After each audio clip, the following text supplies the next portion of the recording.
she would say things that were counter to what I thought was true about her. And it would totally shift the story. I kind of wrestled against my original idea. This is like, no, I wanted to go this direction. But that's when I really learned, like, you got to lean into the story if you're going to be genuine in how you're representing somebody. Total. I mean, even if it's commercial work, like, you want to represent their brand, you want to represent who they are. Mm-hmm. We had really cool experiences too, that like, you felt her dad there, man. You felt like he was involved in that process. I think there's greater inspiration that goes into this, any art form or any kind of messaging. But when you have those moments where you're just like, man, I don't think that was me. Yeah. Whether it's in the edit bay or whether it's shooting something where all the dots just connect. Yeah. And then you just feel that. And that feeling, that's just what I'm really drawn to. And that's what I feel like. I feel really fulfilled when I'm involved in that. You're a very deep, methodical person. It's like you're chasing this feeling of just that you almost can't make up. It's like in the moment, and it's just like that was it. Welcome to A Filmmaker's Journey. Today we have a super special guest, Tay Steele. Welcome to the podcast. Yeah, thanks for having me, brother. No, thank you for coming. Like, this is super cool. I don't know a lot about you. We do have some people here that know a lot about you. Yeah. Have worked for you. Yeah. And ultimately, that's how we connected. And it's going to be really fun to just dive into your journey, because you're a DP. Do you direct? Do you produce? Or are you strictly like operating camera and director of photography? I think that's for a long time where I was going, DPing. As I've done more of my own client work, I've really liked the directing, the editing, and you're just more involved in the story and concepting. So with crews, it's always been DPing or editing. I've never directed something larger than my own work. Nice. So lately I've been gravitating towards that. Cool. More directing and DPing. I think with all my client work, it's like you're kind of one-man banding it for the most part. Yes. So I know that. But I really enjoy it. Yeah. So it's a good change of pace. That's cool. Well, that's kind of like what we want to first talk about is introduce yourself. Like, what are you doing right now, day to day? You know, what's been going on the last like few months, and just talk a little bit about yourself right now and the current situation you're in as a filmmaker. Yeah. Man, that's a good question. I feel like I've done less work as a DP in the last year, and I've just focused more on my own small production company. Okay. For those reasons I mentioned. I love images, but there's so much about storytelling that you don't get to participate in. Yeah. There's a lot you get to, but I just really appreciate other elements of filmmaking. Yeah. More than just creating the image. Yeah, totally. And also on the business side, just growing something of your own. Yeah. And having more control of who you're working with rather than just waiting for a phone call. And just seeing something grow that you've created, and you're working with other clients that, again, you have some sort of interest in what they're doing. Right. And you just don't get that exposure to that side of the process as just a DP. Totally. So going outside of that, even though I think we've all done it to an extent, you know, as we're pursuing one role, like oftentimes we're still having to do our own side projects, our own client work. But I think in the last few years, I've just like become a little more clear, like, man, I really like this stuff too. I don't know that I only want to just do one role. Interesting. So I'm excited to like figure out more of what that looks like as you started to kind of figure that out. You did talk a little bit about business. So you're currently running your own production company. Are you like, what is that client? What are those projects like? What kind of work are you doing currently with clients? So like I said, in the last like 2 or 3 years, I think I just got more serious about working under an actual production company. I don't know that it really changed immediately what I was doing. It was just like, I want to focus on this more. versus DP work was always like, this is what I'm going to do. And then client work was sort of in the peripherals. Yeah. When it comes up, sweet, but like, don't bother me. Like I'm focused on, you know, trying to gain more experience as a DP. And in that process, I think it was cool to be exposed to production at a higher level than what you do on your own. Yeah. And understand what is possible in that space. And I think like acquire your own taste. Yeah. And just know what is out there. And then bringing that into your own client work, but in a smaller way. Yeah. Obviously you have less support, you have less budget, but because you've been exposed to a higher level of production relative to each of our own experience. Yeah. I like then trying to infuse that into my own projects that you have a little more ownership of. Yeah. And like I said, more control of. I think, again, like there's, at least at the point of where I'm at in my DP career that I'm still pursuing, I don't think the kind of work I was doing was as honed in. It was just like, you're taking anything. Yeah. So some projects are like, sweet, I get to be behind the camera, and there's so much to learn no matter what project you're doing, whether you're like totally passionate about what's being filmed or not. But again, I'm finding that with my own client work, you just can more immediately do what you want to do. Yeah. Even though you might be sacrificing production value or working on a higher level. Yeah. So I think a good mix. Yeah. I'm not saying it's one without the other for me. Yeah. I think they kind of work in tandem for me, where maybe what I do on set as a DP really informs on what I do with my own client work. Right. And I get to be involved in all those exciting things. So I don't know if that answers your initial question. Do you enjoy one more than the other? Like, sounds like you're kind of leaning more towards this, like more client work versus the DP, but then like you still do them both. Like, what would, I guess it's kind of getting to the end of the podcast already, but like, what would you push towards the most, just based off of fulfillment and Man, I think that's a seasonal question for me. Okay. And I think when I was younger, when you're just so like in the weeds and you're just like so uniquely passionate about filmmaking in a different way than I might be now, it's like every decision I made seemed to be dictated by that pursuit of being a DP. And to shoot at a certain level, I think it does require a lot of your time. Yes. And I think in this current season, I've just become more clear with what I value. Yeah. And a lot of what I do value doesn't exist necessarily in this space. Yeah. It does, but there's more. There's more outside of filmmaking that I've always been really passionate about, to the point of that's how I identify myself. It's like, hold on, I have like other things that I don't know if I'm as willing to compromise my time in those pursuits that also bring me fulfillment. Yeah. Just again, because I think, you know, you look at those directors or DPs or productions that you aspire to, and that skill set doesn't come, or those opportunities don't come without really putting in the time. And I think I recognized that at a certain point and was like, what am I willing to do? Yeah. And I don't think there's a right or a wrong period. Yeah. I think there's a right and a wrong for yourself. Totally. And it's just based on those values that you've become really clear with. And those values might change from one season to the next. I think my values were a little bit different in my mid to late 20s, starting all of this.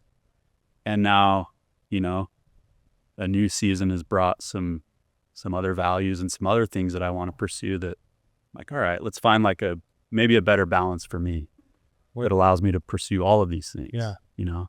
And I think we're going to kind of open up each of those values and figure out what that looks like along the way. Yeah. And that's the whole purpose, is like going back to the very beginning, because I want to just understand where it started for you. Yeah. And so take me back to the beginning, man. It's when you first got that spark to be a creative, or the most fascinating thing to me is like, what did you want to be, and what inspired you to be that, and then how much did it change along the way, or were you always like, I want to be a DP? And anyway, let's go back to the beginning. Yeah, When I did it mean, start for you? I'd say it's the more common, backstory of like, just from a young age, you got your dad's old JVC video camera from the 90s, and It's normal for our generation. yeah, totally. We've all got that same idea. Yeah. So yeah, very common. But my dad always just like loved capturing the family moments. Cool. We have hundreds and hundreds and hundreds of home videos. Yeah. As probably many families do, from that generation. And then that turned into, I don't know, in high school, like doing some skate films and films. I think my first like official film was in high school. We filmed it's this like British classic from the early 1900s called The Monkey's Paw. Okay. Haven't heard of It it. was for an English class. Okay. It was a book that we read. And just me and my buddies, we spent a whole day shooting. It was probably like a 10-minute short. But so there was the VHS, and then it progressed to the smaller VHS, right? Yep. No idea, like, at the time, how to edit or what platform was even available. I think like Windows Movie Maker, possibly.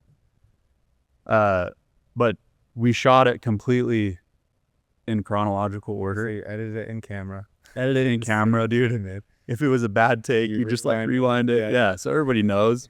I did the same thing, and then you just like keep getting outtakes, and then you like, it's like just funny to have to keep going over the top and redoing, and then I love that. That's so fun. Yeah, I think it like, I'm glad to have experienced that era. Yeah, for sure. Just because it was so like, I mean, if any older guys, we don't go as far back as how others had to kind of bootstrap it. But just like other things, like building my first like gimbal, I just found like some template on YouTube and grabbed some like stuff from Home Depot and made this like really swaying. Really? Was that before like you saw a glide cam? It was kind of like a glide cam template or like idea. Yeah. And it just had like these counterweights on the bottom. And so, but now these things are just so accessible and so easy. Yeah. When it's all like machine operated. Yeah. That muscles almost don't matter anymore. For sure. Yeah, totally. Muscle memory. But those were good times. And I think in addition to that, like, I feel like at that time, storytelling in the way that we know it now was like very novel. More from a documentary sense. Mm-hmm. Like, stories just weren't captured and circulated as much as they are now. Yeah. So I was really drawn to just positive messaging, and I mean, to like really trace it back to the exact like production that it just was like, man, I love this, was Mormon Messages. Cool. And I just wanted to produce work that inspired, uplifted in some way. Yeah. But the problem for me at that point was like, okay, this is a passion of mine, but could it be a legitimate career? Yeah. I just wasn't around anyone to know if that was something viable. Yeah. I think the one person I met as a younger college kid was just very jaded, old time guy. And I met him on a bus. I saw like all of his camera gear, and I was so excited to finally like come across somebody that looked legitimate. Yeah. And like, dude, as soon as I was just like, man, tell me all about this, like he just said some things that like really swayed me away from pursuing it. And it wasn't for another like year or two that then I met somebody that worked for, or that had done production with the Mormon Messages. I was just looking for a new lens, found him on KSL, went up to his house and saw that he had like a family, and Tom Gardner is his name. I think he's a freelancer now, freelance DP. Okay. I don't know that I've touched base with him since, but he was basically the reason that I realized this was a possible pursuit. You mentioned you had a family, but then this other guy swayed you away. Was that like this dude on the bus is like, don't do it, man. It's going to ruin your relationships. No, he was more just like, I mean, to be frank, between you and I, he was just like, yeah, unless you're shooting porn, like this isn't a career. Make money. Yeah. Yeah. So I was like, okay, well, I'll pursue some other options. But for me, seeing Tom and his family, I'm like, okay, this guy's like, he's providing for a family. Yeah. He had worked for the church for maybe 2 or 3 years. He was pursuing dental school, I believe. And then just like, it wasn't for him. Yeah. Dropped out, told his wife. Father-in-law seemed to be really upset. You talking about Josh Christensen? Josh, dude. He wanted to be a dentist. That's true. That's true. That's right. You went and bought your lens from Josh? Was it a dentist or? It was a dentist. Okay. Yeah, that's funny. Sorry. Funny. Squirrel. No. Josh, different guy. Tom Gardner. Yeah, that guy. Yeah, dude, I still have that lens. Really? I don't. What kind of a lens was it? It was a Tokina 11-16 2.8. And for what camera? What did I have at the time? Like, What did they? Canon. Something 60 maybe. And it's an 11. Out of that, had some gnarly fisheye. Yeah, dude. They kind of gotten rid of that these days. Yeah, I still pull it out every now and then. Yeah, that's cool. Especially for skate videos. Yeah, Probably bought it for that, huh? I don't remember why I bought it, to be honest. I don't think I knew enough to know, like, if that was I was like, oh, this looks cool. Effect. Yeah. Yeah. So I probably used it more now than I did then. But yeah, man, I've kept that lens just because, yeah, he was just really influential. You may not know that at this point, but I was still en route to some other career path in politics of all things. And, that's when I headed out to BYU Hawaii. And then eventually met Josh as a student working at Media Productions. But day one of school there, I'm like, dude, this just isn't for me, this political science route that I had planned for years. Yeah. And then kind of went back to the roots. You know, I kind of disregarded what the naysayer had said and was really now focused on like, whoa, Tom did it. Yeah. And then from there, it was just a progression of like student projects. BYU didn't have a film program or anything, but a lot of opportunities sort of came about with the classes I was taking and different programs I had. I think one project just kind of led to the next, to the point of like, yeah, I think I could do this. Like, they were successful enough for what the purpose they were serving. Yeah. And then after just a few, I'm like, okay, I think you can keep repeating this and let's just see where it goes. Yeah. So it sounds like, I mean, you flew through that, but I want to go back and kind of like pick it apart. So when you're in high school, and is that when you saw this one dude on the bus? That was that was like my sophomore year of college. Going to Weber State. So even going back to like, because you said your dad had a camera, but then you went into high school, were you shooting skate videos? Like what about film and what, using your dad's camera, like what was it about it that you liked? Do you remember? Was it running the camera? Dude, I think it was just running the camera. Yeah. And then seeing what you recorded. Yeah, I think I remember this was later on, but when I actually found an editing software. Yeah. Using every family member's email address to get the free Sony Vegas Pro trial, editing, like, I don't know, it was like my brother's doing some cliff jumping or something, and it was like the first time that I'd laid down some music to some visuals. Did it just, dude, I just felt it to you? Yeah, you just like feel the energy of that and the stoke and the excitement, and like that feeling's never gone away. Yeah. I've had my other like ups and downs with things about this whole thing that we do, but like that has always stayed pretty constant. Like, you put the right project, the right set of, even if it's just like something more mundane, that can still happen in that process where you're just like, dude, that just really clicked. And then you just like feel something. Yes. I know exactly what you're talking about. And I remember, because I actually started with music. I started like mixing like instruments with a digital platform. I can't remember. And I love that. And it was the same thing with me. And I threw a song under a video and it was like, whoa. Yeah. So that's like the editing side of it. Is that something that you really like fell in love with, was editing, or was it just like that idea of? Yeah, I think like just seeing it all come together. Yeah. Like you go out and shoot the visuals. That's half of it. Yeah. But I don't know. I would even say for me less than half of it, because the magic happened when I started editing. Like, whoa, this really is now coming to life. Yeah. You know? So it's a different experience when you're shooting versus when you're seeing it all coming together. Yeah.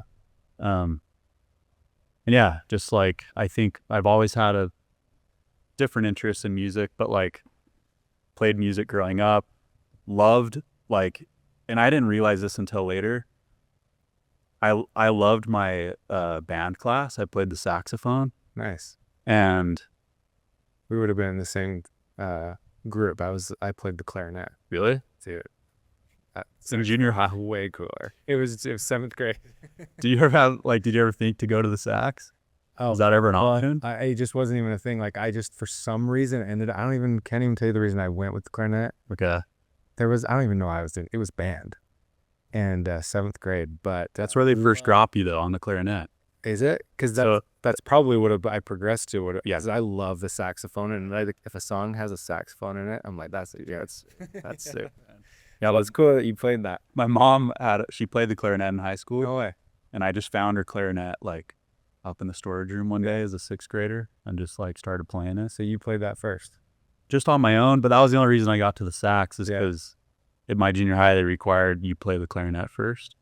And I showed them, I've kind of been playing this. So that's cool. Just got right on the sax. But my grandfather loved jazz. And so that kind of like pushed me into that space a bit. But in hindsight, I didn't think for a long time that had any influence on what I'm doing now or any connection. Yeah. But I think obviously like understanding music is a really important element to filmmaking. Mm-hmm. And it's been really cool to see that disconnected passion. I'm like, well, hold on, this is like what I learned there, and the appreciation I gained there, and just understanding music a little bit more has been really cool to see how that's played in now like this discipline. Adding this art, right? Yeah. Yeah. So man, I love the music side of it, even if I'm not the one creating the music. I wish I could. Yeah. I wish I could custom score, and that might be the next step. I'd like to try that more with editing, is trying to do custom scoring, but it's sort of I don't really know where to start yet. Yeah. So, well, AI will just do it for you. Yeah. So you started doing like the editing, you're shooting. Anything in high school? Like, did you take any classes? No, dude. It was really just like really scrappy stuff. Yeah. You know, probably like most. Yeah. There was no formal classes ever. Really? Which again, that could be more common than not. But so when you were in high school, this wasn't a career path. No, not at all. Like you had one person tell you don't do it. You had another person that helped you think it was better. You started to go into politics. Was that in high school, or was that once you got to college? Obviously, you went to college to be in politics. And what was it about politics? And I should rephrase it. I went into political science to get to more like on the ground kind of work. Yeah. Just social impact. Okay. Nonprofit kind of work. I wanted to be a foreign service officer, like a foreign diplomat. Didn't really know what that. I think I had a general idea of what that looked like, but that would later influence the work I decided to pursue. Yeah. Like I mentioned, I wanted to be involved in some kind of impactful production, filmmaking. It went away from like that idea of Mormon messages. It was more just the principle and what I felt those were doing at the time. And I just want to do that in other ways. Yeah. And so a lot of my initial work, and which has been common, I think, even up till now, is some of my first projects were like nonprofit type work. And that sort of fulfilled what I was pursuing through that political science route. Yeah. Wanting to be on the ground and wanting to be participating in that kind of work. Now I was just doing it in a new way. Yeah. And it quickly became like, I want to be a voice for these people. I want to be a voice for these initiatives, for these causes that I feel like deserve a platform, that have done the work, that are doing good. And I wanted to help heighten that message. Yeah. And that's been, to me, that's a really, whether it's like business, commercial, nonprofit, to see what video filmmaking can do to affect productivity is like pretty cool. Yeah, especially nowadays. Yeah. TikTok. Yeah. Don't drive anything in the initiative. As far as oh my gosh, it just slipped my mind. You were,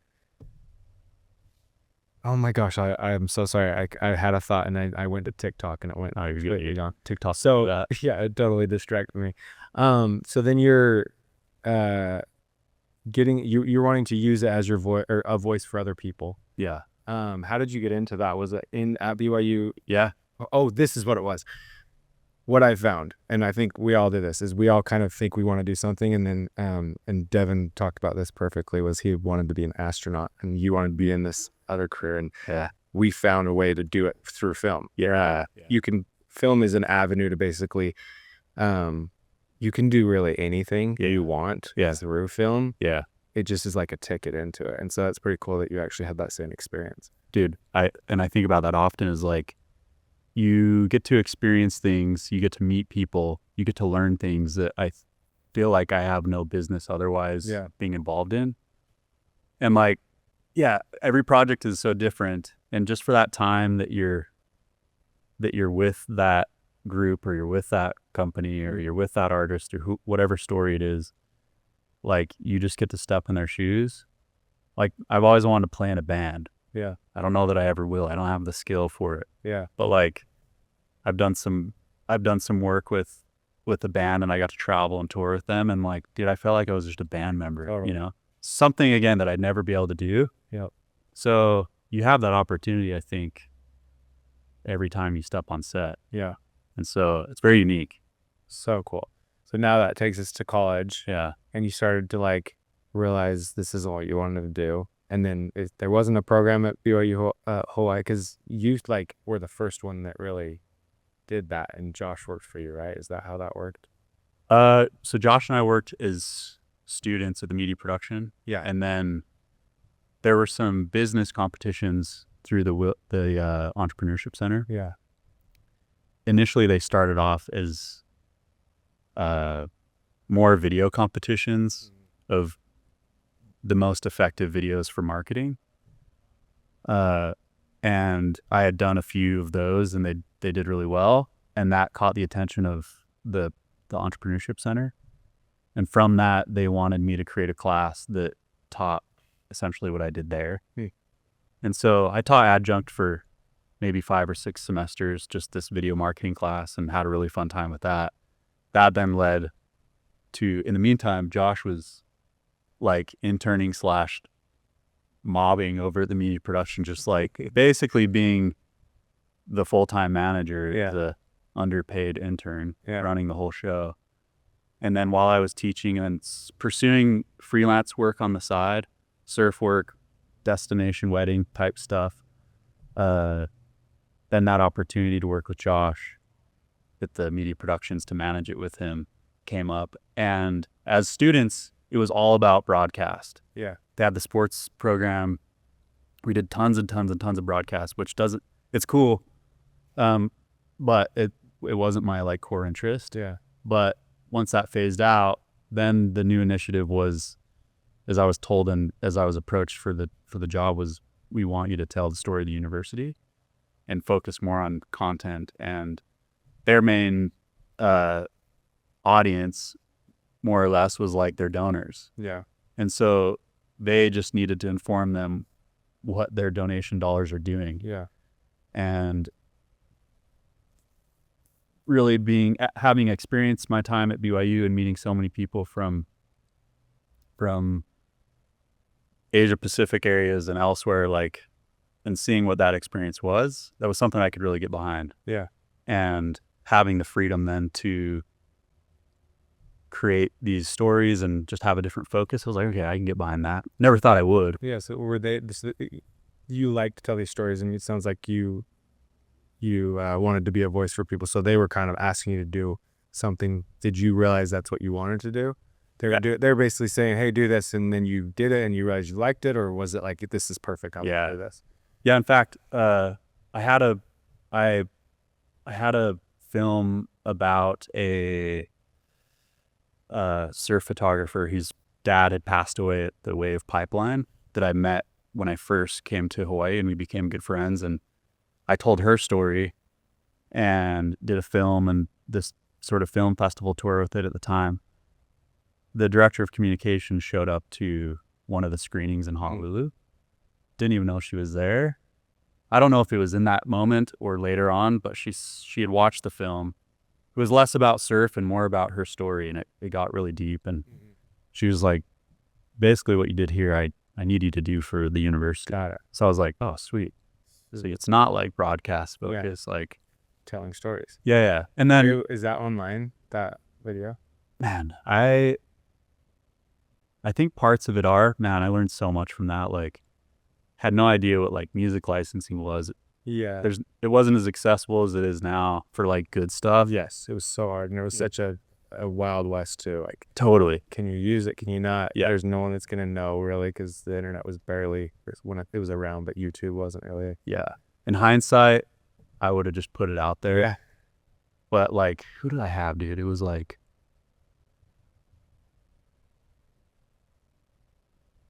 I can't remember the band's name, but it was like a known to my fault.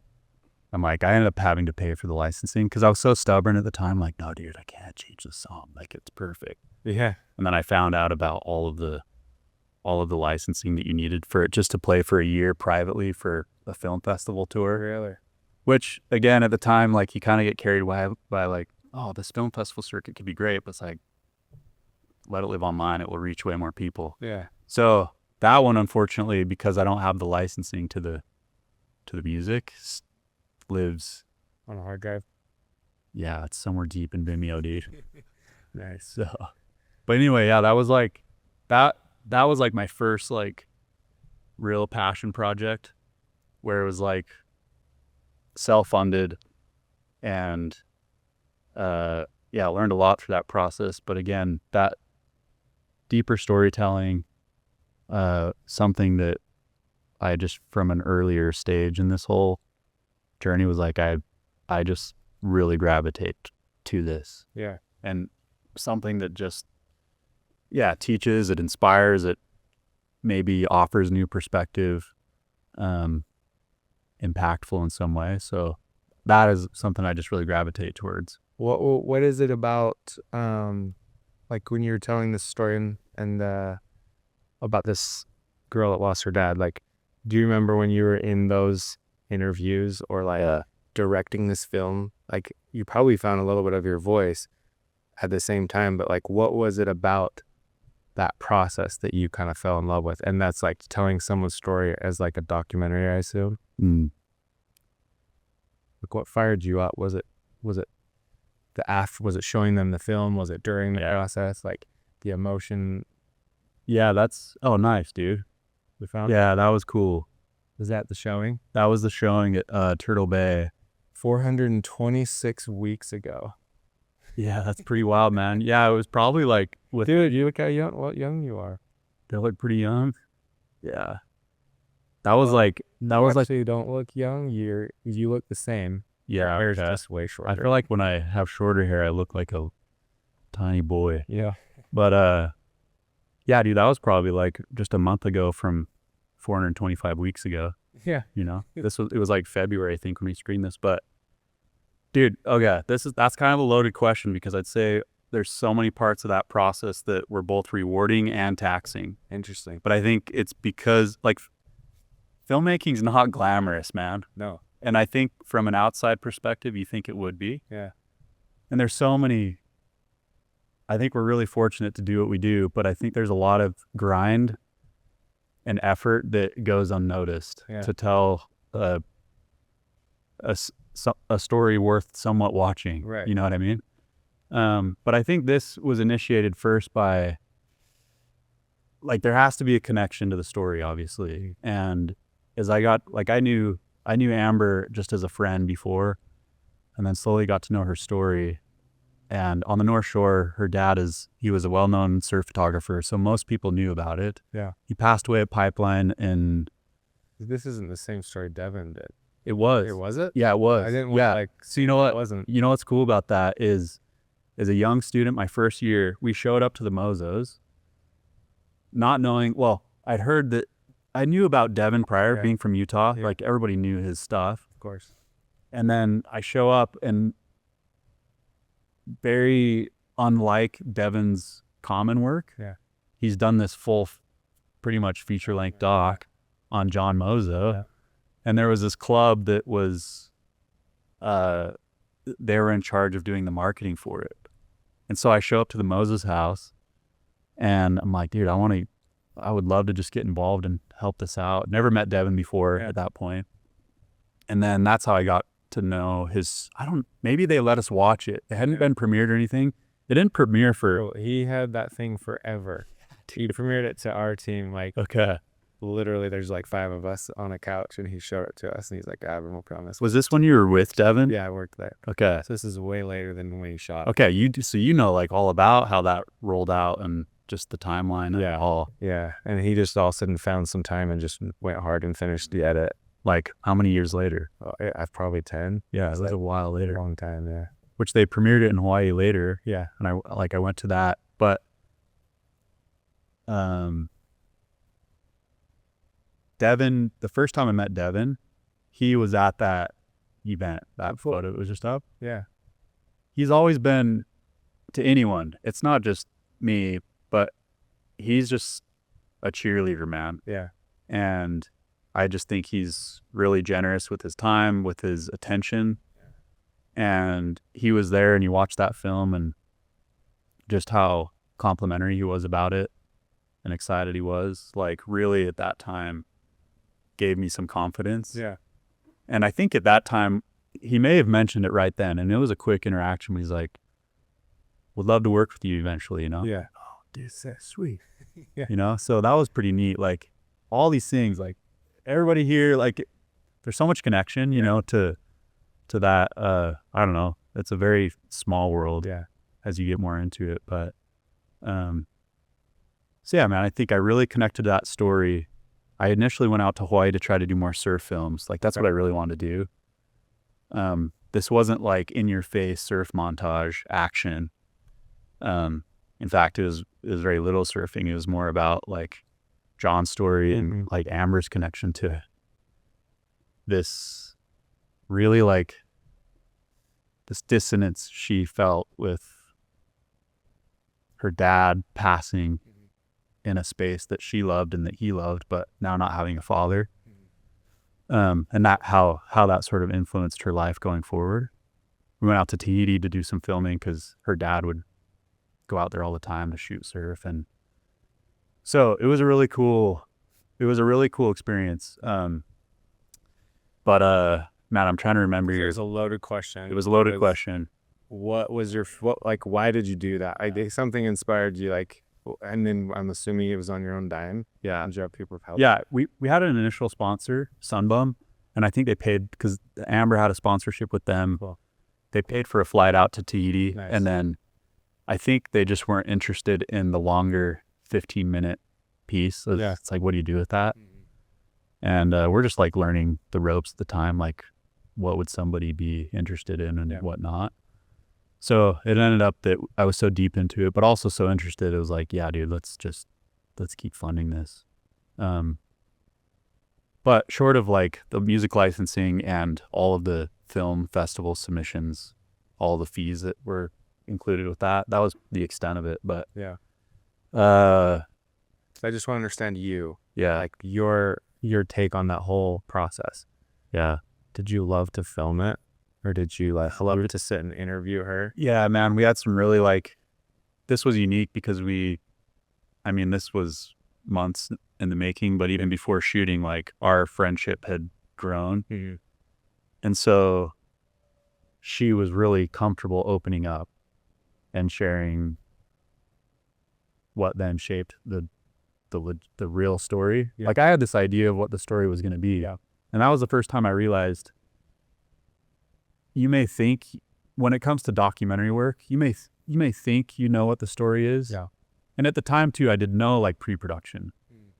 So it'd be a little bit different now, but she would say things that were counter to what I thought was true about her. And it would totally shift the story. And sometimes it made me, I kind of wrestled against my original idea. This is like, no, I wanted to go this direction. But that's when I really learned, like, you got to lean into the story if you're going to be genuine in how you're representing somebody. Total. And this was such deep, like, almost sacred experiences and story that somebody was sharing. And through that, I think learned too that, like, it's not a delicate thing. It's not a delicate responsibility. I feel it is a responsibility when you're telling somebody's story. That if they trust you enough to tell that and in essence represent it in a way that's true, I don't take that lightly. And so you kind of feel the weight of that. And I feel that with every project I'm on that is, I mean, even if it's commercial work, like you want to represent their brand, you want to represent who they are. But yeah, we had some really cool moments when we were in the interviews that, like, she'd said things that she never mentioned before that were just really profound. Yeah. We had really cool experiences too that, like, you felt her dad there, man. You felt like he was involved in that process from, you know, wherever he's at. Yeah. And man, I've noticed that common thread with a lot of the work that I've done is I think there's greater inspiration that goes into this, any art form or any kind of messaging. But when you have those moments where you're just like, man, I don't think that was me. Yeah. Whether it's in the edit bay or whether it's shooting something where all the dots just connect. Yeah. And then you just feel that. And that feeling, again, despite all of these sometimes ups and downs, Yeah. I think has been what I've come back to. It's kind of been my center, is like, that's just what I'm really drawn to. And that's what I feel like. I feel really fulfilled when I'm involved in that. So amazing. That was like a perfect way to kind of wrap that whole thing up, because that was the answer. Is it's like you're a very deep, methodical person. It's like you're chasing this feeling of just that you almost can't make up. It's like in the moment, and it just like that was it. Yeah, I've had similar experiences even in the editing where just everything comes together. Yeah, it's like it works. So then you wrapped up this video. Where were you? Are you still at college? How old were you at this point? Dude, I think that's when I had graduated and I was teaching. Yeah, it was, because Okay. I'd asked for some significant time off to go to Tahiti. Yeah. From that teaching job. Yeah. And yeah, so it was probably like 2015, right after maybe the year I'd graduated college. So then you went to Tahiti, you came back, and then when you finished teaching, like, what was that next step for you? Like, why did you leave teaching? Or is it just leaving? Dude, I love teaching. Do you? And I love being in that with the media productions, like just that opportunity to mentor. And I mean, it's just fun too, like being around all the students. And I just felt like I was right there with them. I mean, I was only a few years graduated from where they were at. Yeah. But it was like, it was more for me than just like teaching camera work. It was like where you had the opportunity, help them see what they don't in themselves. And I just, that to me, it kind of goes along with why I love filmmaking so much. Like, you're just creating vision. Yeah. And inspiring, and to do that without a camera between you, you know, like when you're behind the camera and you're showing it to an audience, it's online, like you don't get that face-to-face experience. But in those other roles, it's like you're right there with them, you know. And I really love that. But I came to a point where I felt like I wasn't holy cow, these are like the early days of trying to pursue more surf filmmaking. And then I think I realized at a point I just wanted to do more. Like I wanted to do more. So you're in Hawaii teaching, and then you started pursuing surf photography, and that steered you away from BYU Hawaii, or like, did that take you down the next path? I think I just realized like I want to get out there. Yeah. Like, I want to like, I think my time there had expired. I felt like I'd done all that I could there. Yeah. I felt like to be more useful to students at some point, like I needed to develop my own career. Totally. I needed to get on set. I needed to like do the work that I was kind of advance a little bit. Yeah, totally. Well, you're teaching these kind of intro filmmaker. Yeah. Or kind of. And I was getting to a point where I'm like, dude, if they gave me another semester or a second course to teach, I don't know what I would teach better. An advanced course. Yeah. You know, so yeah, I think I told them in the interview I'd be there for 5 years. In my mind, it was 3. I was trying to get the job. Yeah. And then it was 1.5 years that I was there. Yeah. But thankfully I had our director over there was so like, she liked that you left. She didn't want you sticking around because that meant progression. Yeah. And I think that's like what I've always wanted to continue to pursue is like, okay, when you've grown out of that skin, it's time to like, it's time to leave it behind you and reinvent yourself a bit. And I think that's also a really cool element of what we do is it feels like endless progression. Totally. There's the art side that feels endless. There's the business side that feels endless. Yep. Take your pick of what your fancy is. Yeah. So you started to go down the art direction. Yeah, heavily. And so then was it to do surf only? It wasn't, man. I think I got to a point where surf, and I think all content sort of shifted when I finally got to where I wanted to be. Yeah. It was less artistic surf films, and it was starting to become more, we need daily content. Yeah. We need vlogs. And I didn't really want to just follow people on a daily basis. Like I knew what that grind was. I wanted to be more intentional with the work I was doing. Yeah. And then I wanted to just tell more stories outside of the surf. I quickly realized that you hear the same story over and over again. Yeah. And it was harder to reinvent that or to find something fresh. And so that expanded from like the little corner of the North Shore to then getting involved with other productions throughout Oahu. And we were telling more stories that had to do with culture and still like watermen and women, and surf was still involved, but it was now entering more like you're starting to work with crews and developing in that way. And that was a lot more exciting for me than just the sort of just being a caddy, for other surfers and just capturing them riding, and that's kind of all you film. Yeah. And then what do you do with it? Yeah. Right. So were you still, at this point, were you thinking that you wanted to be a director of photography only? Yeah, for sure. I'm going to go and just cam up and DP. Yeah. Yeah. And there weren't as many opportunities to DP in Hawaii because all of the creative was coming from off island and they would just hire local support. Yeah. So at most like gimbal operating. Yeah. And then you got to observe other DPs, but all of the agencies were bringing with them and productions were bringing with them the creative. Got it. And so unless on a local level, you weren't really DPing too much. Got it. And then 2020 is when I found a local production company and still a really close friend that I did a lot of work with up until I left Hawaii. Very similar idea of the kind of production we wanted to go after. And I learned a lot from him. He was a traveling DP for 6-7 years, local to Hawaii. And then he started his own production where he's just scaling a bit more. I learned a lot from him, not only about DPing, but starting to introduce me to running a production. And along the way, getting exposed to that through cam opping or, second unit or whatever it was. But that was starting to give me more experience on set, on like more proper set. Yeah. Not just like showing up with my camera and trying to shoot surfers that, you know, it's just like lucky that somebody's out there, you know. It's like I wanted to use my time differently at that point.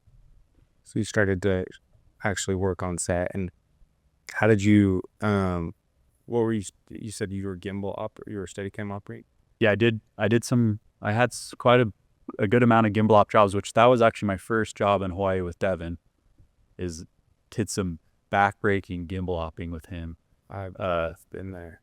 Dude, you just become like a mobile tripod for him. Like, it doesn't matter. And the takes. Yeah, dude, And over. for sure. Yeah, there were some really, really rough days, and Oh, nice, dude. And Josh was on this one. Sorry, rough days doing what? This exact thing.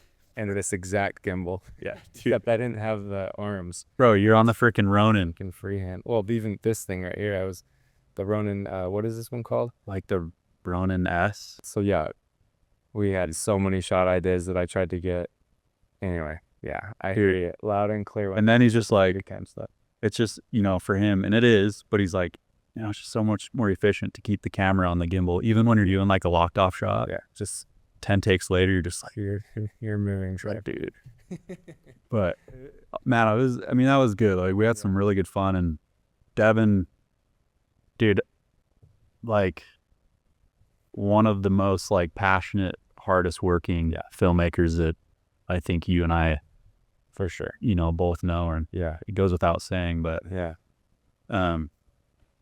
that guy's just. So then when you were on set, like, I guess even with Devin, like, what was your outlook on those types of sets versus like maybe more traditional sets, and then even just running your own crew? Like, where were you at at that point? What did you like the most? So like my like genre is much different than Devin's. Yeah. And it might be like polar opposite. Yeah.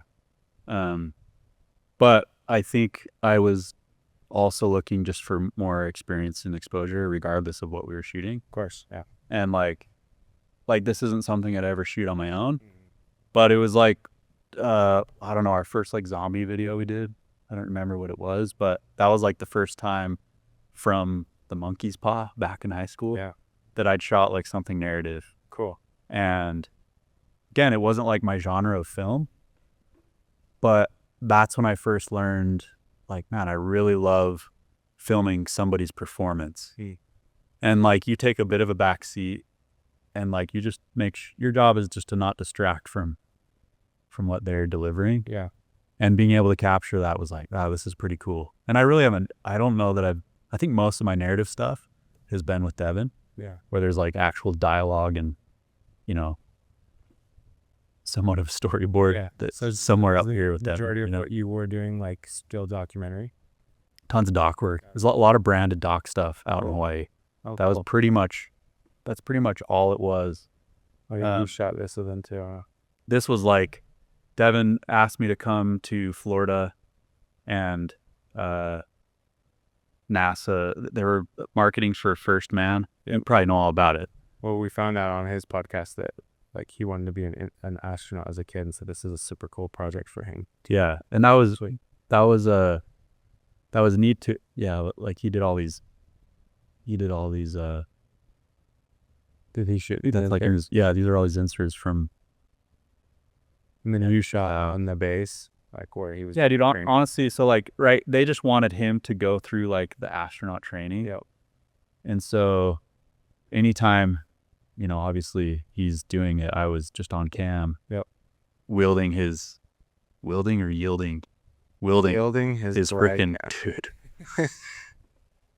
Yeah, I'm like, bro, I got like 4 seconds, so do what you need to do, and then I need to take like a 15.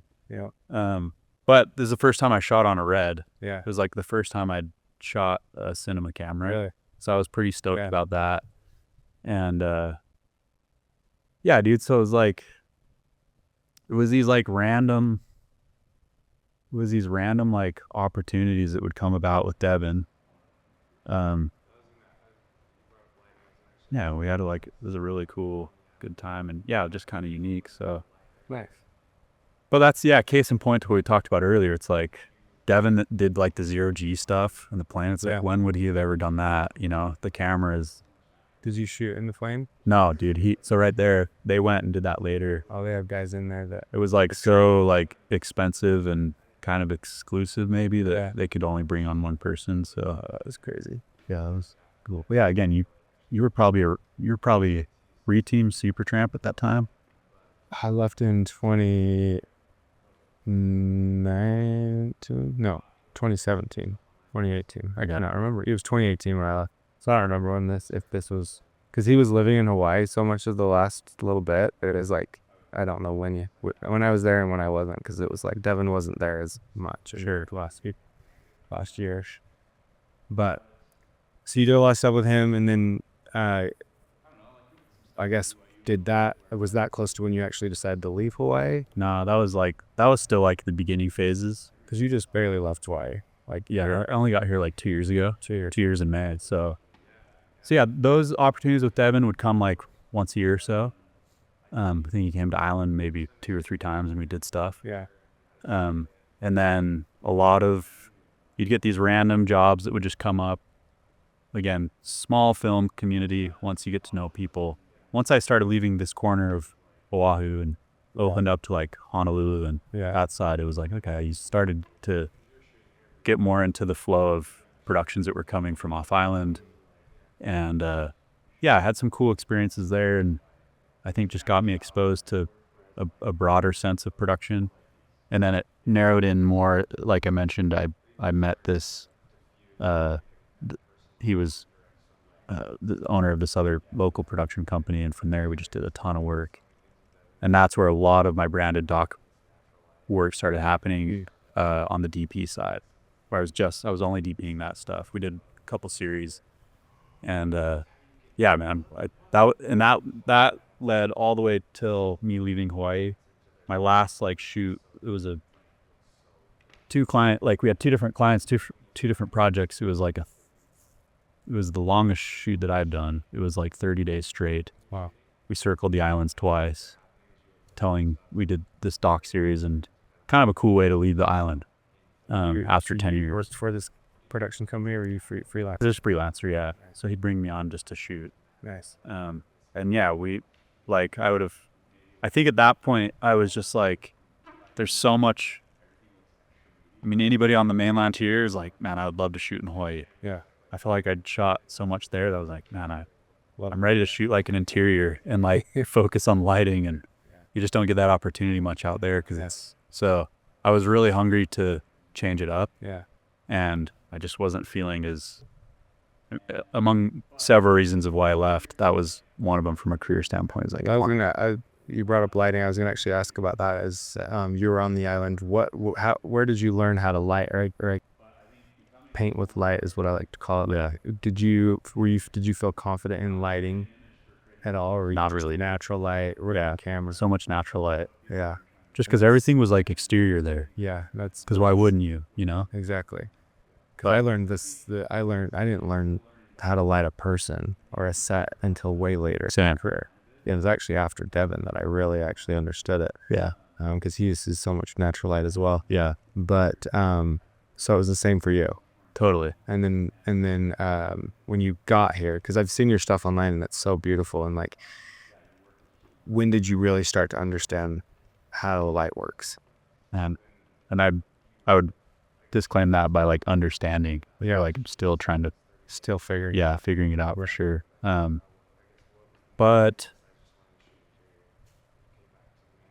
I don't know, like we did some stuff at BYU a little bit where like we introduced some lights to what we were doing. And I recently saw some of it, Michael. Okay, it's like, I mean, anyone feels that way. You get back, like, I don't know what I was doing. Yeah, of course. But I think just understanding diffusion and temperature and how to shape it. Yeah. I don't know, maybe within like the last. So the dock work I was doing, the branded dock work, it was like where, man, it's hard to put a finger to it really. Because you're shooting interviews with people. Yeah. To understand. But even those, a lot of those were like, we shot with no lights. It was outside, natural light. which was kind of the style we were going for. It wasn't like majorly lit. Totally. It was like these, all these outdoors men and women. So, but even just learning how to diffuse and make a person look good in direct sunlight, so hard. Yeah, dude. I experimented with so many things with Evan, and while we were out in this natural light, and started to like throw like some diffusion up with the sun directly above and put someone under it, and I'm like, yeah, that's how you get that look. Yeah. And then you just like hard bounce a silver bounce into their face, even though it's so direct. It's like, it almost looks fake. Yeah. It's just like when you find those things that just almost shape what you like when you're shooting. Any of that kind of stuff start happening as you were filming these docs, like where you started to kind of find your voice or style in film as you were, I don't know, did you have moments like that where you're like, oh, I like that look, or I'm more dramatic, or I like more this type of light? Yeah. I think maybe like by default, just because we weren't lighting anything, everything looks extra moody. Yeah. And so it's like hard lines. This looks good. And the cameras, like they weren't they didn't have so much dynamic range that you're able to make it soft even. Yeah. But man, I definitely like, I don't know, I definitely like a moodier image. Yeah. But I think in recent years, like I've definitely leaned more into also like, I don't know, it just depends on what you're shooting, but I think making hard light looks cool too. Yeah. But I think becoming just more aware of like, okay, I think you're not just creating an image for creating an image's sake. It's like, what is the story? What feeling are we trying to elicit? Yeah. And then being very intentional about what you're doing in front of the camera. Yeah. And I think, and it's, again, still learning, but I think when you sort of cross that line a bit, that's when it becomes really fun. Yeah. And you're just like being so much more intentional, and you have a plan, and you have a purpose, and your work is just more directed. Totally. So then what I guess you're doing all the stock work as you did that last shoot. You said that was 30 days. Oh yeah. And then you moved back to Utah. What was the main reason besides just wanting to shoot interior that you came back to the main? I think I always thought I was going to live out there forever. Yeah. But I just knew that if I was going to make it happen, my current career and the way it was looking wasn't sustainable. Like I needed to broaden my network. I needed to broaden my experience. And for me, it felt just a bit too narrow with what I would like to do if I stayed. Yeah. So the plan was like, all right, dude, I always had this like, what would happen if you just went to the mainland? And you'd see production, you'd see peers out there and just sort of just growing at a more rapid rate. Mm-hmm. So I'm like, okay, let's just throw like 3 to 5 years out on the mainland. Enough time to start building relationships. Yeah. To where you get to a point, it doesn't matter where you live. Again, pursuing the DP work, it was like, I knew that if you got to a certain point, they would just fly you to location regardless, right? Yeah. So that was like kind of the limited perspective I think I had, or the plan. Yeah. Again, with the intention to move back. And yeah, dude, I mean, the last 2 years has been, I think, where I've had to really reinvent myself in a way that I didn't think that I would, because I was experiencing, again, shedding some old skin, and without realizing it, becoming more clear with what I actually value. And, a series of life events, I think, initiated that. It was almost born out of a need. Yeah. I think I was pretty burned out too. Mm-hmm. And what causes the burnout? Just shooting the same thing too much? I think it was like, it goes back to like purpose for me. Mm-hmm. It was like, at the time, I was just like having certain qualms with what I was doing. Mm-hmm. And I think, and I mentioned this earlier, where when I first started, it seemed like filmmaking was a bit more novel on the level that we were doing it at. Obviously not on like, the broader Hollywood scope. But like, short films about somebody's story. It's like you didn't see those very often. And then 10 years later, it's like now we're telling every story. And it's so saturated. Yeah. And I was now getting to the point where instead of wanting to pick up the camera and capture, I was wanting to put the camera down and just being present. And I was like, dude, I don't even want to look at the camera. Like, I just want to be, Yeah. I wanted this. Why did you want this? Like, what were you missing out when you had the camera? I don't even think it was maybe so much the camera. It was just like, again, where everything seems to have to be photographed or documented or filmed in some way. I'm just like, for me, it was just like,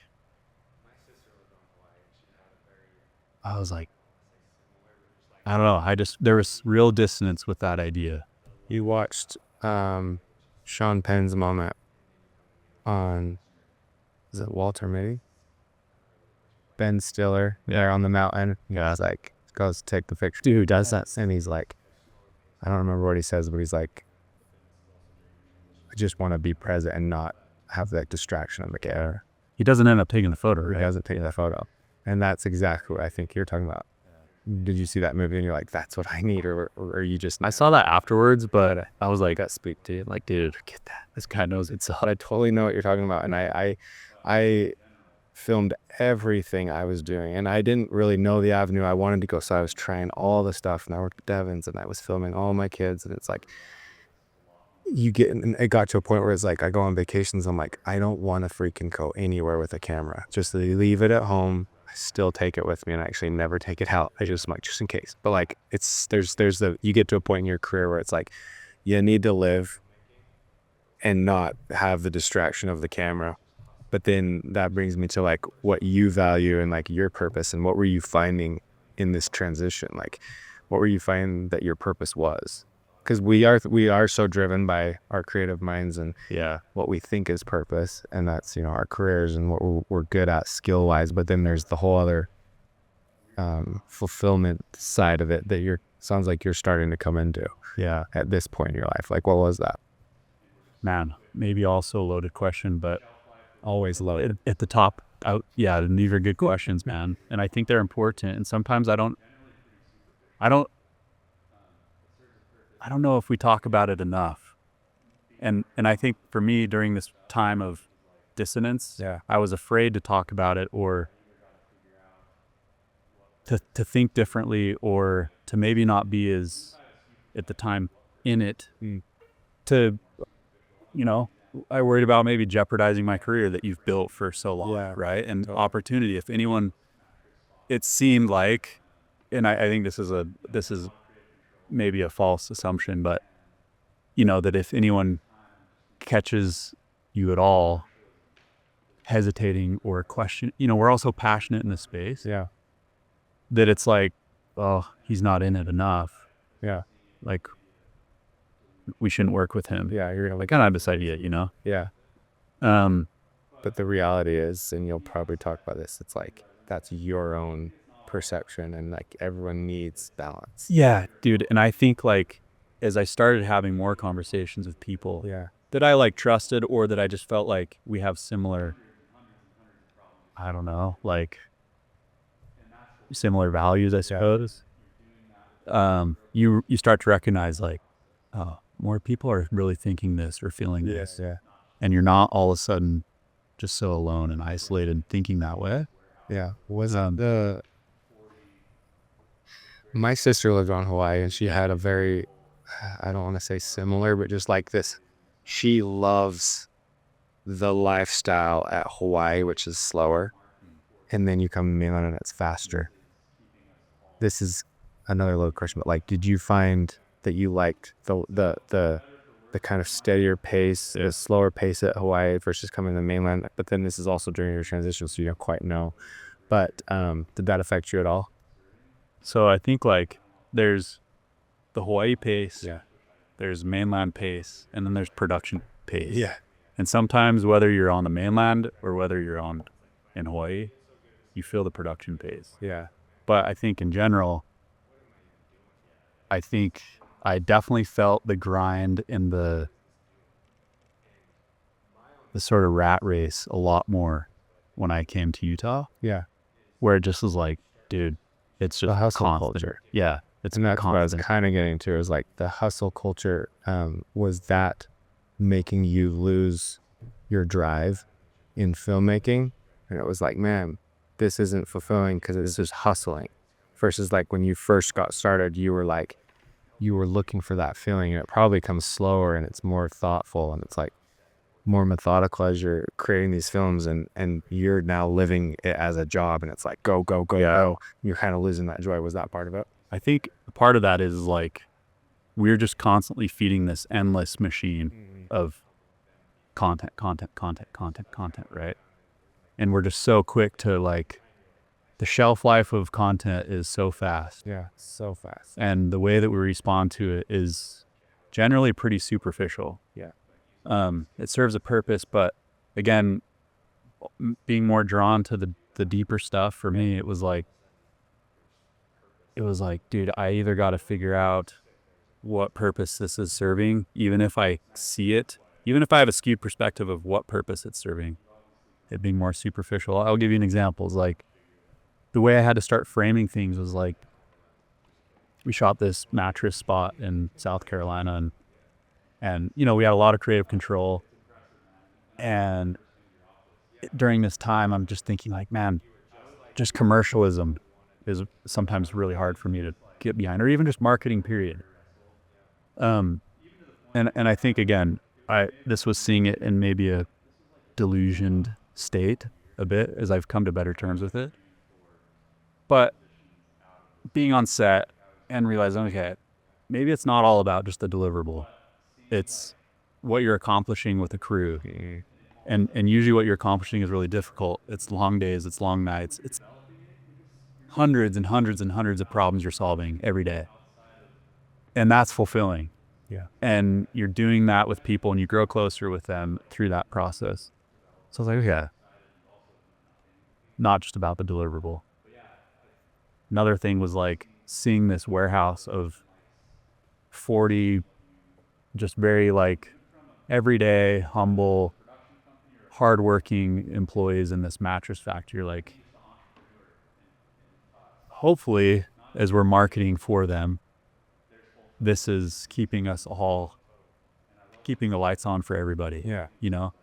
And so, for better or for worse, my mind has to kind of go there for me to feel like I want to continue to pursue something. Is like, what is the greater cause this is Totally serving? Again, I don't know if that's, sometimes I'm like, dude, I just wish I didn't think so hard. Yeah, no, dude, you're just like, you're just like me. I think every creative goes through exactly what you're talking about. And it's like you get so good at a skill, you get to a point where it's like, man, what am I even doing? Yeah. It's this endless cycle, like you said. And it's like, what is this doing? And my own experience, and this is just my experience, but I think everyone ends up going through it, is you start to look for different avenues, right? Mm-hmm. And then ultimately, like when you talked about being on set with your colleagues and you're doing hard things together, what's happening is you're building these relationships, right? Because in my opinion, fulfillment is coming from helping people, right? It's like helping you get to where you're trying to get.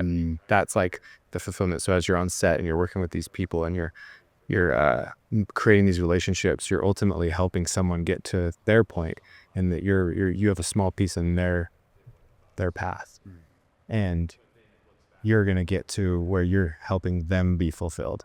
And so that's kind of what I found in like this. But then at the same time, you're like, but I still like to film. It's just like, how is this supporting my purpose? And ultimately for me, it was like, okay, how do I help more people, but using my skills in this thing I've built to do that. And all of a sudden your purpose fulfillment meter just goes, it's like sick. There's a reason behind everything that I'm doing. And I assume that's why I mean, you've obviously grown Tyson to be much bigger than, I mean, I'm a one-man band, right? Dude. Okay. No, Tyson. totally, man. Like said Tyson, so I'm like, yeah. This is no, it's impressive, man. And I remember when I first came to your office. Yeah. I don't know if you remember that. Like, you were just like, dude, I want to do this, bro. And I was in the midst of this like real career wrestle. Yeah. even to the point where I was like, it may have been a few months later. I mean, this was like, it probably lasted for the following year. Yeah. Like I was interviewing for positions out of this space. Like I was like, I need something different. Yeah. But seeing like you grow something and it all of a sudden wasn't just about this art that I think when you're developing it, you're not really thinking values. You're not really thinking outside of what do you then do with this in a way, right? Yeah. Which I think is fine. Like you're just so like in the weeds of developing it and you're excited and you also know nothing. But yeah, seeing when I showed up that day and like just seeing what you had grown, even from whether this was a production company or a clothing company, I'm like, dude, I think just the entrepreneur in us, not just a creative, is like, there's fulfillment in seeing something grow. Totally. And I love what you said is helping somebody or something get from where they are now and where they want to be. Yeah. And it, like, that's happening in multiple spheres for you. And when we're like, it's with your employees, it's with your clients, it's with everybody. And so I think it becomes much more than just like about you. And that's where it is. It's about you. And I'm going to tell you this analogy, and I said it I think I said it in Zane's podcast, but it's my favorite analogy and it totally just hits home. But it's the whole, what is the purpose of an airplane? And it is, if I was to ask you that, you might say it's to get people from point A to point B, right? And it's like, okay, well, let's say you're on that plane and it takes off from point A, goes to point B, and then turns right back around. Didn't fulfill its purpose, right? Because it didn't leave anyone where they wanted to go. So a couple ways to kind of look at that. But basically, an airplane gets through its entire career, and by the end of its career, they throw this massive party for this plane, and it is flown millions and millions of miles. It's like it's accomplished so much on its own because it flew everywhere, right? It did what it thought it was supposed to do. But then it looks back and it's like, man, what did I actually do? And the problem is that it didn't take anyone to where they needed to go. And so the actual purpose of a plane, which is no different than us, is to fill it with passengers and help them get to their destination. Yeah. So like you're not only fulfilling your purpose, but now you're helping other people get to their destination. And that's what really spoke to me when I was kind of going through a similar transition. It was just like, I feel like I've gotten to where I can do film in any aspect. I'm just like, hey, I can step on the set and light it. I can shoot it however I want. I can edit this video. And it's like, well, freak, what's the point now? Yeah. And then it's like, okay, how do I actually help other people get to where they want to get? It might not be the same as me, but it's like I have a lot of experiences I can now give, and you have a lot of experiences, tons in your path. And it's like, how do you help other people? But it's no different than working with clients. Yeah. Like you're ultimately helping a business get to their destination, which is whatever it is. And so you find purpose in helping these people and these companies. Yeah. Even if it's just a little bit, but you got to have that, right? Or otherwise it just feels pointless. Dude, and I think there's this space between, again, like this younger, maybe a little out of control, developing artist, to then, okay, you kind of, you know enough that it's like you're not thinking about it as much. Yeah. And then there's just this, I think in that like holding pattern or that kind of nomad's land, like I said, I was ready to like hop shit. Yeah. Just like completely. But there was a lot of reasons why, I maintained it. But one of them was like knowing how much you'd invested in building something, skill set within yourself, that there's so much then potential for, if you realize just that, then the effect you can have. Yeah. And I think I'm like right at the cusp of just like having that vision kind of opened. I was like, okay, don't walk away from this. Like reinvent yourself and now put this to use that has less to do with you. And I mean, there's still elements where I'm like, I want this to serve me. Of course. Right. And we need to obviously live. Yeah. But I think it's like, now it's to a point where I'm like, this could probably serve me in ways that it hasn't before. Yeah. If you can deal with some of these other things that, I think every job's going to have its issues, but with the day-to-day and just like having to work. Yeah. But then, I mean, I still deal with it today, man, every day. And so it's like, but yeah, you gotta have that purpose. So then when you came to Utah and you came here, was that pretty close after you got to Utah? Because I have when I came here, because I had just moved into here and like it was last year and a half ago. Yeah, it was within the first probably 6 or 7 months, I bet. Yeah. So then what kind of direction were you headed at that point when you came to Utah? Did you have relationships with people that were hiring you? Like, how did you start to get DP work? And then were you getting director work as well? So I had done my own client work while I was in Hawaii. Yeah. Maybe for the last 2 or 3 years. Like every now and then I'd come to the mainland and do some work. So there's enough like motion that I wasn't just starting from ground zero. Yeah. But in all honesty, man, like when I moved after finishing that big job, I kind of cruised for a bit. Yeah. Kind of got settled in. Like I was there for 10 years and I didn't just like hit the ground running with like, it just wasn't in me. Like I was burnt out. Not like just from, I think I was just burnt out and I just needed some time to like live. What does that look like for you when you're not doing film? Man, it's just outside. Like, love the mountains, love the ocean, love to surf, love to snowboard, love to mountain bike, love to trail run. And it was actually on a trail run. It was at the top of Fire for Horn. And I mean, again, pretty new to Utah. I grew up here, but it'd been a long time. I was kind of rediscovering it anew. Yeah. Not where I grew up. Super stoked on it. And I remember specifically, I like pulled out my phone to take a photo of the view at top, and a good friend of mine had sent a work of a DP that we both look up to, and this has more to do with me than it does with anybody else. Like I said, there's no wrong or right, but he was just really admiring the work, and I was too. And I just caught his text as I pulled it out. And he's like, man, like this work is so good. And in my mind, it was like, yeah, but it comes at a cost. And that cost at that time in my mind was this. And that just created this. I never really thought of that before, but that's when I was like really becoming more clear with how do I want to use my time. And where do I feel my best self? Yeah. And yeah, I think that was the beginning of like that process of, I don't mean to repeat this phrase too much, but just becoming clear with what you value. Yeah. And then as you do, it requires you to reinvent yourself a bit. And that's, I feel like, what this last year or two has been. So I didn't hit the ground running, on set a lot. In fact, like I think I've done 2 jobs as a DP with Utah Productions in the 2 years that I've been here. Yeah. The rest has been client work. I've been doing a lot of editing. I've been trying to pursue more editing work. Nice. Yeah, man, I love that work, but I also love the lifestyle that it brings too. A little more routine. Yeah. You're at home. You're not traveling as much. I think I got burnt out of the travel too. Yeah.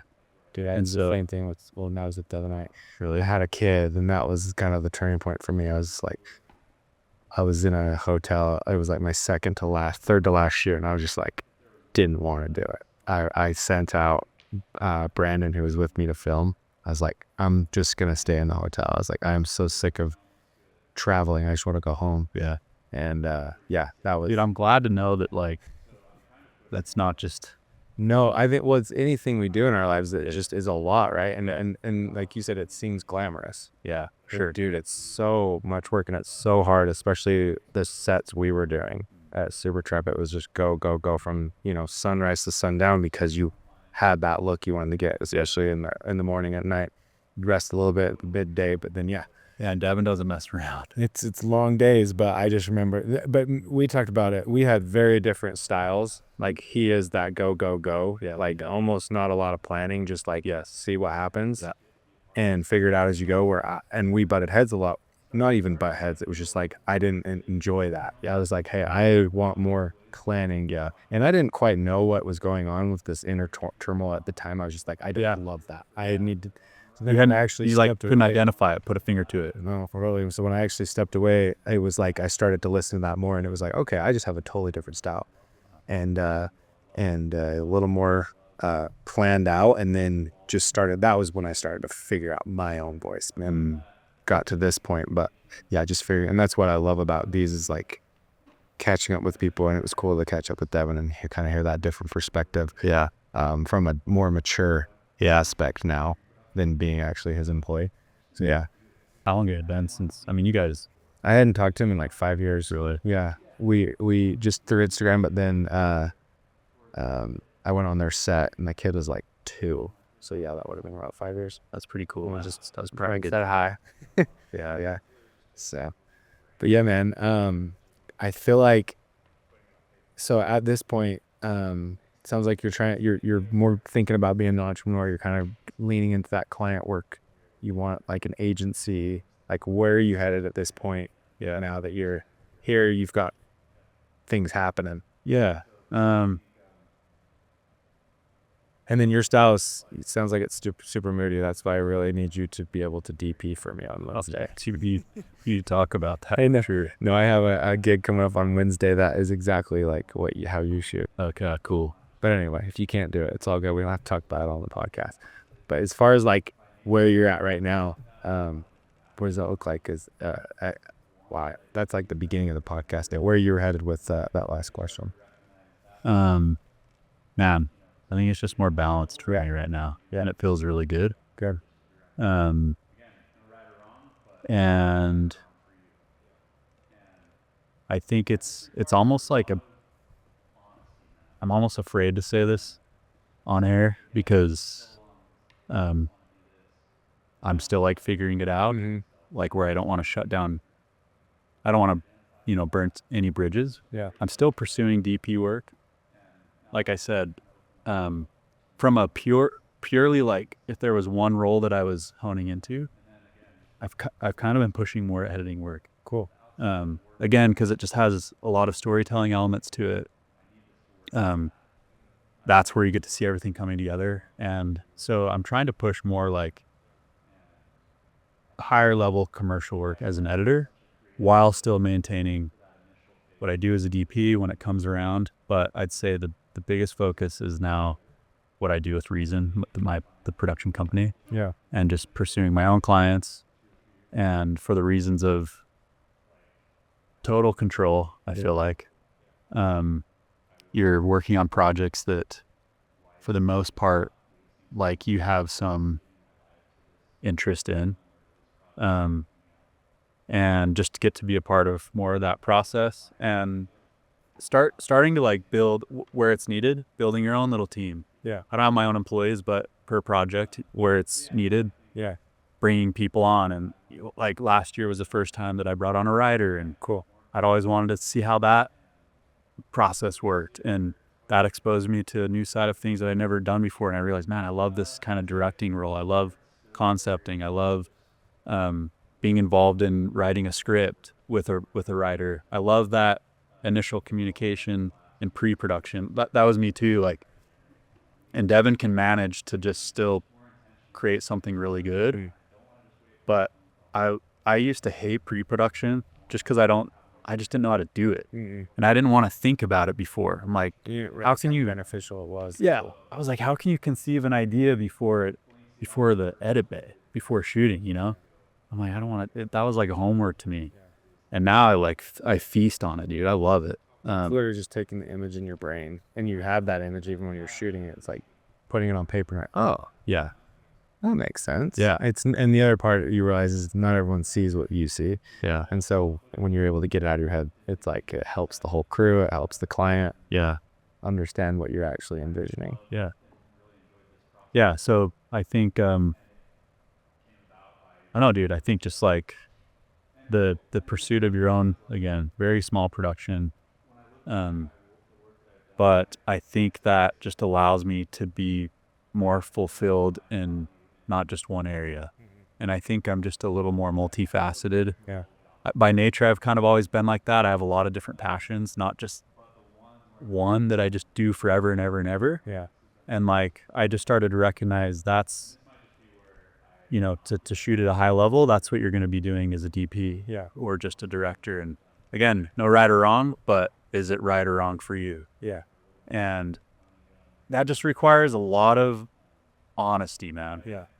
And again, like for so long, it was like, I just want to do this. And I almost felt like I was betraying myself by considering anything different, because I identified with that. So Right. I was just afraid to let that go. Yeah. And now that I've kind of opened myself up to more, it's like, well, this feels like more me. And then again, just the outside of work life, it's just like, I need this to work for that. I don't want to just work for the industry. I want the industry to work for me in a way. Yeah. And I think I had led with such a creative foot for that initial phase of developing your, you know, artistic abilities, whatever. I didn't lead with a financial foot at all. Yeah. And that's been a shift, I'd say, in the last 2 or 3 years, where it's like, okay, like, how can this be profitable? Yeah. How can I work more wisely, and I'm not wasting so much time or just giving my life to this film or to this project and coming out with, you know, nothing Yeah. financially, you know? Yeah. It's like, that's just not sustainable for what life I'd like to live beyond this. Yeah. So yeah, dude, I think I'm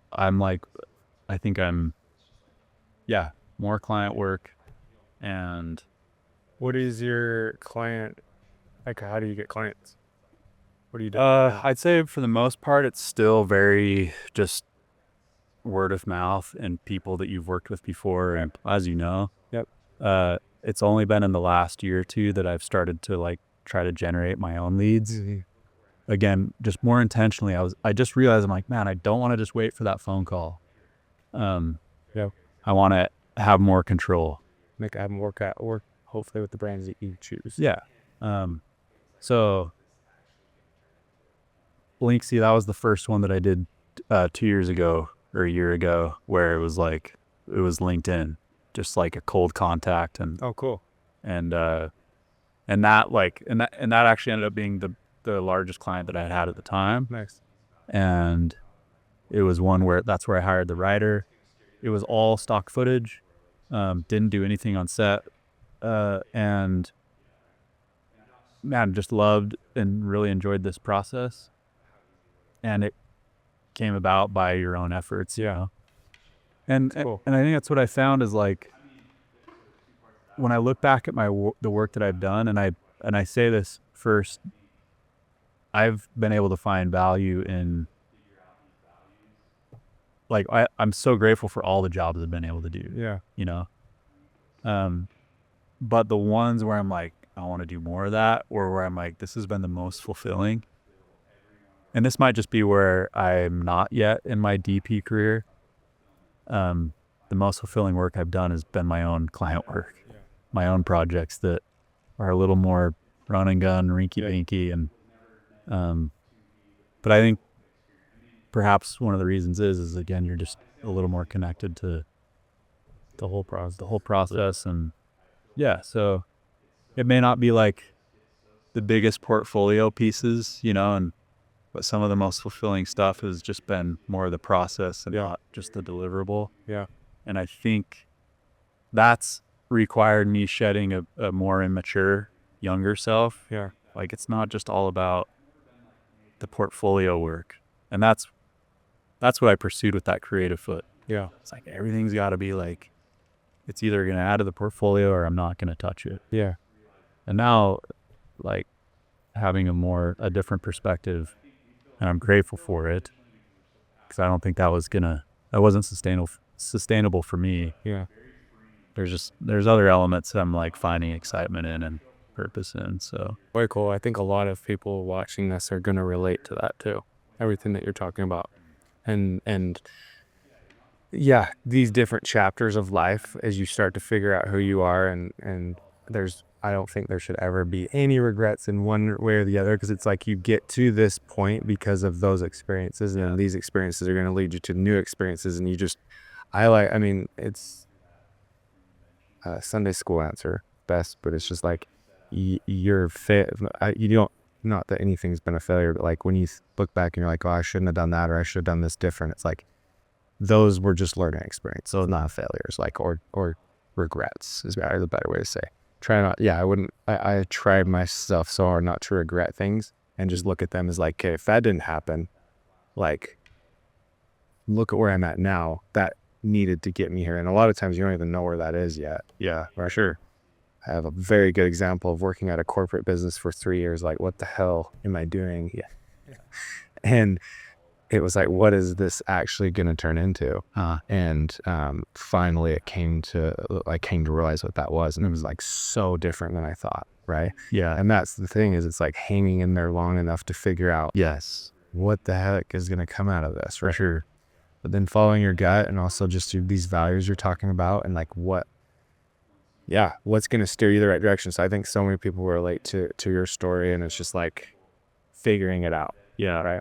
And not stopping. That's the other part. You could have easily not. Yeah. But how easy would it be to just go be a waiter, man, and just live a chill life? Well, dude, I didn't do this story. I mean, so there's two parts of that where I'm like, this goes back to one of your questions of, I think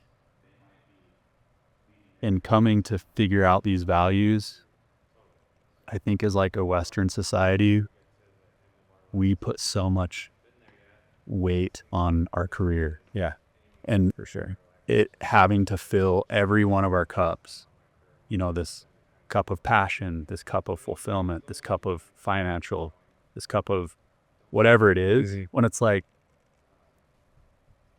dude, it was never meant to be the pinnacle experience. I mean, for me, I say all these things like it's going to be different for everybody, but I feel like it's so easy to just get so sucked in, and it could be film, it could be whatever, it could be in any other industry as we see it, but it's like, it's very easy to get caught up in this is everything. Yeah. And I think that's where I've never been like majorly like, it's just career. And I don't think anyone is, but like, I just realized that, man, my career isn't everything. And I think we feel it additionally because we're so passionate about what we do. Yeah. But it's very freeing when you almost show up to work and to your career better when you're not putting so much pressure on it. Yeah, you're just letting it happen. Yeah, you're not, and it doesn't define you. It's not the end all tell all. And yeah, and so, and like what you said earlier is, I think you just gotta persevere. Like, when you're going through that reinvention phase, it's cool. Like you said, after that, 3 years of what am I doing? When those moments happen where you're like, oh, that's why, or like, I'm now like feeling differently, and I'm really glad that I stuck this out. But it just takes, dude, just to maybe wrap up that last 2 years is like, it just takes some major honesty of knowing what you value and then having the courage to follow that, especially when it's a different path than what you thought it would be. For sure. And that was like a process to be like, dude, can I do this in a different way? But as soon as you just follow that gut, dude, the liberation is just like, Yeah.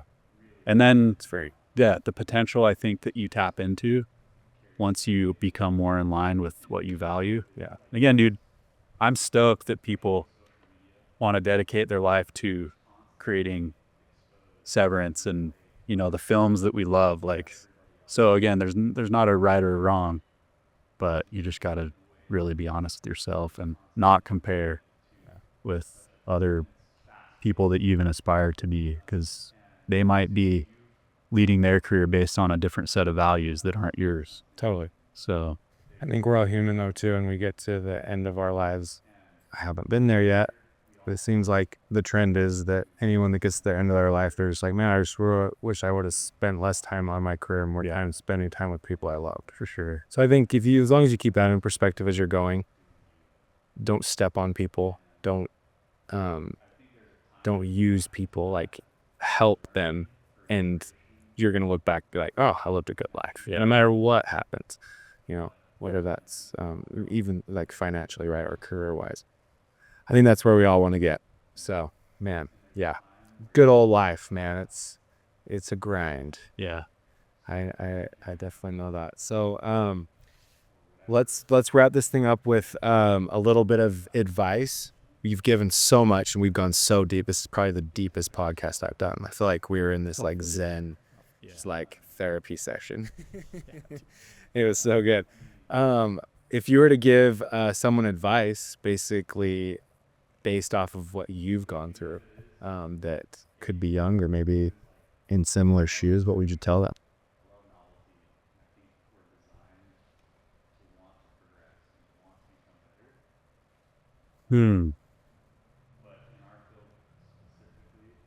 No wrong answers.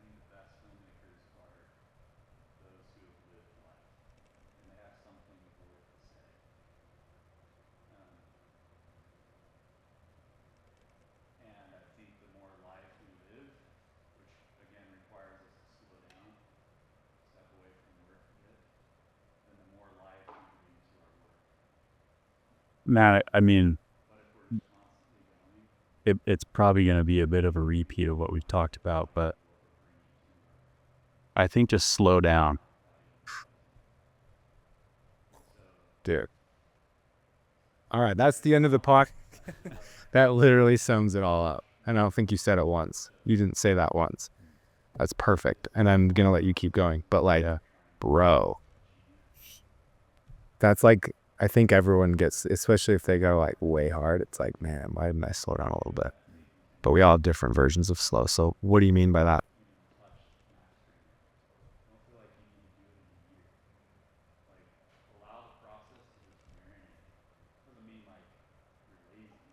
I think sometimes the high pace of things keeps you from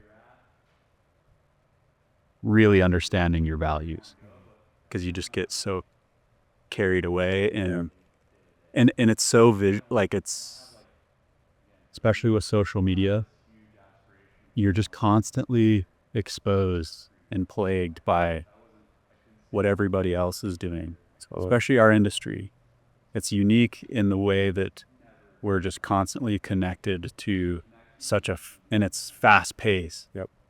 And as soon as you've done something, well, someone else has done something bigger, better, more, right?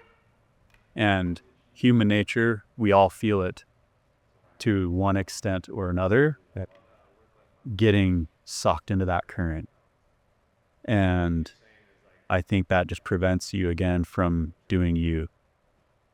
And I think there's a time to tap into that for learning, for inspiration, for connection, for network. But again, I think we've all felt when it's been a negative force. And there's a time where you just need to shut it out and step away from the camera or whatever, pursuit it is that you're so actively engaged in, and just get to know yourself. Yeah. Get centered. Yeah. Get centered. And I mean,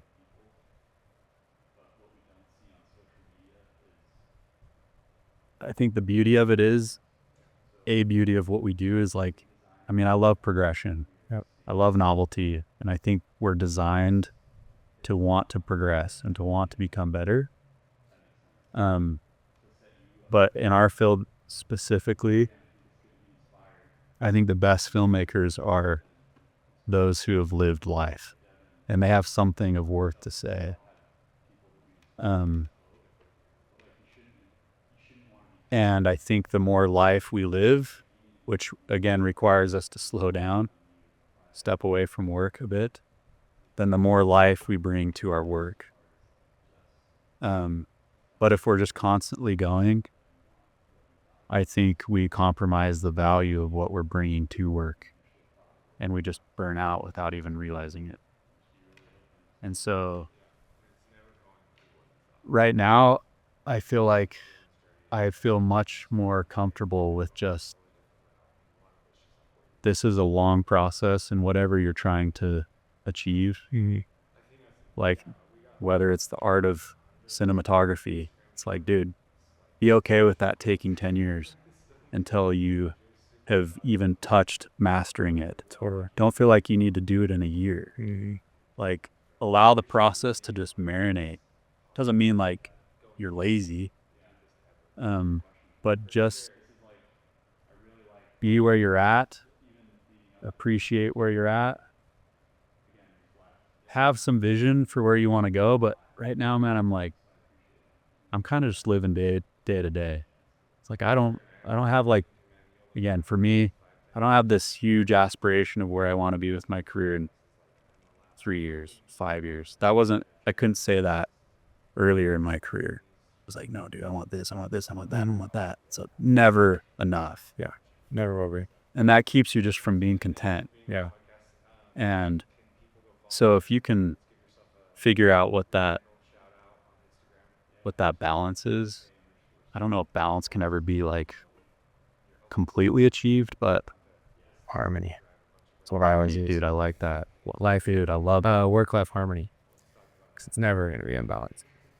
But everything you're saying is like wrapped up. Enjoy the journey, man. Yeah. It's not about the destination. Yeah, it's not about the deliverable. Yeah. It's the journey. It's the process. It's the relationships. It's the people you work with along the way. It's all the things that happen to ultimately like live a good life. And it's not like you'll never get to the destination, whatever that is, right? Yeah. That's never going to be a destination. Dude, and I'll maybe just say this is like, just to anybody, I don't know, watching or up and coming, or some of the, I don't know, I still feel young, but just some of the younger generation is like, again, I think it's really good to be inspired by people, but what we don't see on social media is, again, values. Yeah. So when we design our life off of what we are just seeing, it's not the right foundation, if that makes sense. Yeah. To set you up for success. So again, I think it's good to be inspired. I'm sure many people have been inspired by you, by Devin, by myself. I think we all have people that we inspire, and that's the hope. Yep. But like, you shouldn't want to become them necessarily. Like, you need to become you. Yeah. And you only become you by, again, I hate to like nail this too hard, is like, just become really clear with what you want, what you value the most. And it may not be what you initially thought it was. No. So just make space for that. Yeah. And just be really open to change. Yeah. And it's never going to be what you thought. Yeah. And that's like everyone's journey. It's like you start one way and you end up going a totally different route. And a lot of it's just like what you like, what you don't like, but then experiences along the way shape you. So I think that's, yeah, we got what, 100 Instagram shorts, like inspirational quotes. So, yeah, dude, you're super methodical and like really well, like you're very thoughtful. And I love that. And appreciate you being on this podcast. Yeah. Going deep with me. The deepest ever. Thanks for your questions, man. For sure. This is like, I really like opportunities. Even leading up to this, it's just made me really, again, reflect and think of my why. Yeah. So I appreciate the opportunity, even just to give me some chance to. For sure. And the other thing too, man, you'll look back on this in 5-10 years. And that's kind of purpose of this podcast is like, I'm helping people document their journeys and their processes. And, you'll look back on these it's been so long, you'll be like, oh yeah, I remember those days, and I've changed a lot. So once again, thank you for being on the podcast. Can people go follow, like, let's give yourself your handle, shout out on Instagram. Yeah, just Tay Steele, Cool. Steele. And you're open to work. Not that this thing was going to drive a bunch of revenue your way, but Yeah, hoping for higher, man. okay. Well, let's talk about that when we get kind of shoot. Cool. Well, thank you again. That's the end of this podcast. Make sure to comment, go follow Tay if you've got questions for him. Let us know what you thought about the podcast. Give us a like, and please subscribe if you aren't. Dude, and Trying to that's, grow this thing. I would just say that too is, you said like, what's one word of advice? Yeah. I think we've all been served by people who have gone before us, is like so open to talk to anybody. So like, send me a message, and if any of this resonates, like let us chat, whether it's on the talk shop tech side or trying to navigate the career, like always down to talk. Love it. So Okay. Well, thank you for those wrapping up words, and Yeah, brother. end it there. cool.